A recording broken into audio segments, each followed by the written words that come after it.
We're in southwestern Idaho today, headed toward a place known as Lake Halverson, or the Cove. It's near the Snake River and a giant ravine with cliffs on both sides, and it's absolutely stunning. But we want to head toward this lake. Hopefully there'll be some water in it and some resources where we can find food and shelter. Along the way, we're going to stop and look at what else we have in the area. I'm Mark Vashro, an adventure documentary filmmaker who will be following survival expert Keith Clark into the wilderness of Idaho, utilizing only the natural resources surrounding us. Each week, we present unique survival situations in nearby locations and offer practical and realistic solutions.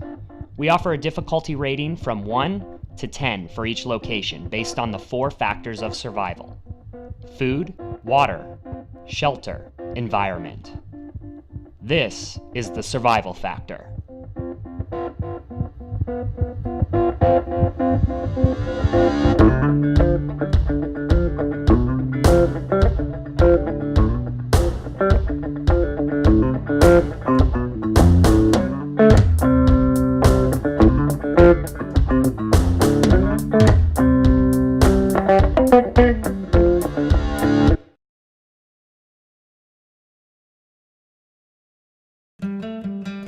The biggest killer in the desert is the temperature. The stifling heat of the day and the chilling cold of the night can dehydrate and freeze the unprepared within a matter of hours. The Idaho desert near Lake Halverson is no different on an unusually warm day in March. Although not well known, this small body of water isn't entirely off the map. Located just south of Melba and north of the Snake River, this boulder-strewn wasteland is skirted by giant cliffs and plateaus, a parenthesis in local crop growers' expansive fields. The lake is frequented by local campers and fishers for its unique volcanic rock slides and rolling sandbars, but the difficulty of finding firewood and shelter can turn a sunny fishing trip into a freezing sandstorm. So we've scouted out the area, and I think up here is going to be our best bet. Down here there's sand and there's resources, but there's a risk of flash flood too. So up here is going to be a little bit safer. It's going to be comfortable. It's going to be further away from water, but it's going to be ideal for a nice soft sandy bed, place to build a fire, firewood, and other resources. Let's see if we have enough juice in one to do the job. Oh, whoa! Second problem solved. What? Said second problem solved. Fire or water, and now fire. Night fell and we stayed warm next to the fire. Soon though, an unexpected storm rolled in, and with it, wind and snow. Our shelter offered little protection against the harsh elements, and we agreed to fall back to the cave we found earlier in the day. It started snowing, blizzarding. Really, there's now an inch of snow on the ground. We were getting really cold, and the safety crew gave us this tarp. It's got a reflective surface on this end, and we have the reflective surface against us, the big fire behind us. Our dilemma now is whether we should walk out now. It's still a little bit windy, it's cold, it's dark, or we should try to wait it out. That's our other option until morning. It's about 5:30 in the morning. We could wait till it's light. That's something we have to decide to do, because it is getting cold, and some of us have had the shakes.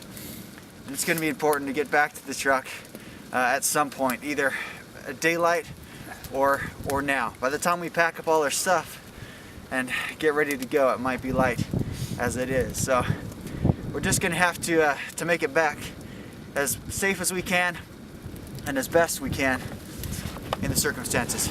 Here goes our light.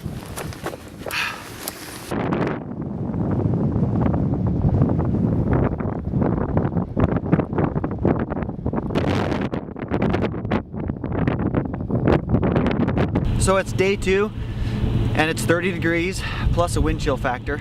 It's the same temperature that it was when we left camp this morning.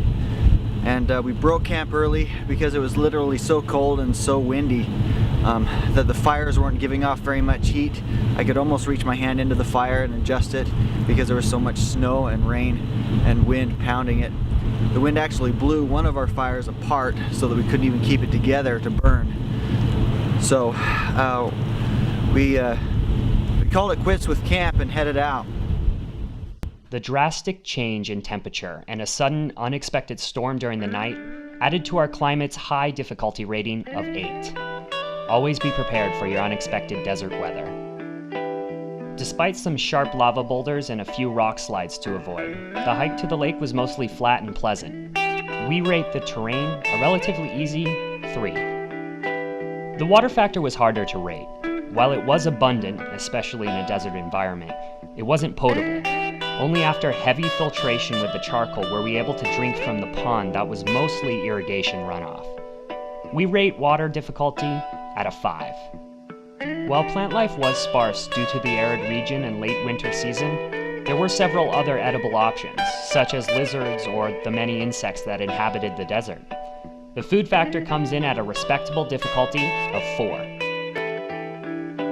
The easy-to-navigate terrain and an abundance of food made the first half of the journey pleasant and enjoyable. The lack of potable water and unexpected storm later in the evening changed our outlook on the location quickly. Lake Halverson at Celebration Park is a beautiful desert area, and when you visit to fish or explore, be prepared for sudden changes in climate. We give it a mid-difficulty level of 5 out of 10.